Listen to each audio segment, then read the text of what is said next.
QTV। नमस्कार, आप देख रहे हैं QTV उत्तर प्रदेश। दरअसल आपको बताते चले कि खबर मेरठ से है, जहां मेरठ के कंकड़खेड़ा थाने की हाईवे चौकी प्रभारी दरोगा मुनीष सिंह की गोली मारकर भागने वाले बदमाश से पुलिस की शनिवार रात मुठभेड़ हो गई,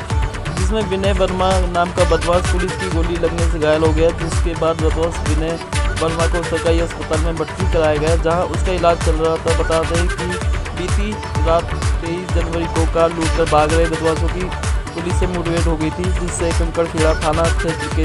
दरोगा मुनीष सिंह को बदमाशों ने सीने में गोली मार दी थी। जिसके बाद उनका इलाज गाजियाबाद के निजी हॉस्पिटल में चल रहा था। 7 घंटे चली सर्जरी के दौरान दरोगा के सीने में फंसी गोली को निकाला गया, जिसके बाद उसकी हालत में सुधार नजर आया। वहीं इस घटना को अंजाम देने वाले बदमाश से शनिवार रात पुलिस की मुठभेड़ हो गई, जिसमें विनय वर्मा नाम का बदमाश पुलिस की गोली लगने से घायल हो गया। वहीं पुलिस अन्य बदमाश की तलाश कर रही है। मेरठ से मुकेश ठाकुर की खास रिपोर्ट।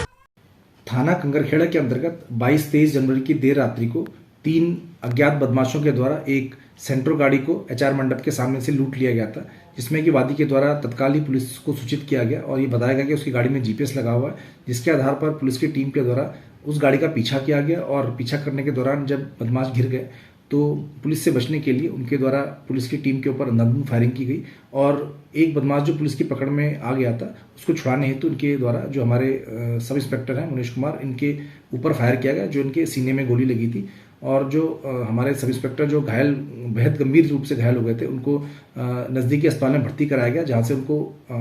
उपचार हेतु हायर सेंटर रेफर किया गया, जहां उनकी सर्जरी के बाद उनकी जान बच पाई थी। इस पूरे प्रकरण में पुलिस द्वारा हत्या का प्रयास और लूट का मुकदमा 3 अज्ञात बदमाशों के ऊपर पंजीकृत किया गया था। पुलिस की टीमों को जो लगाया गया था उनके द्वारा अथक परिश्रम करके इन तीनों ही बदमाशों को सीसीटीवी के आधार पर इनकी पहचान की गई थी, जिसमें कि 2 की पहचान पुख्ता हो गई थी, जिसमें कि विनय वर्मा और अनुज पुत्र कृष्णपाल था, जिसमें इन दोनों के ऊपर मेरे द्वारा 25-25 हज़ार रुपये का इनाम घोषित किया गया था और टीमों को इनकी गिरफ्तारी हेतु लगाया गया था। आज शाम को विनय वर्मा और नरेश सागर ये दोनों यहाँ से आगरा भागने की फिराक में थे, जहाँ इन दोनों ही को पुलिस द्वारा गिरफ्तार करके थाने लाया गया और इसमें पूछताछ के दौरान ये पता चला कि विनय वर्मा के द्वारा उस दिन अपने सेमी ऑटोमेटिक 32 बोर के वेपन से जो अवैध असला था उसके पुलिस की टीम के ऊपर इसने जान से मारने की नीयत से फायर किए थे। आज इसमें जो अवैध असला को बरामद करने के लिए पुलिस की टीम विनय वर्मा को लेके उसके बताए गए ठिकाने पर ले गई थी, जहां पर पुलिस की टीम से हाथ छुड़ाकर ये अपने उस अवैध असले से पुलिस के ऊपर फायर किया, जिसमें एक हमारे सिपाही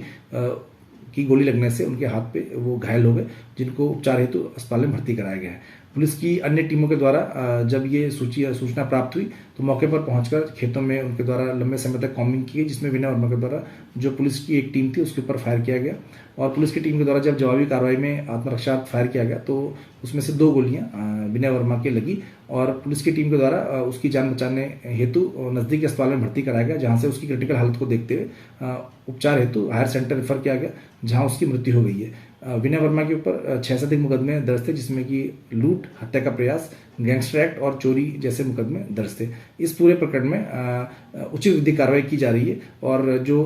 एक तीसरा अन्य बदमाश है उसकी गिरफ्तारी हेतु भी पुलिस टीम लगी हुई है।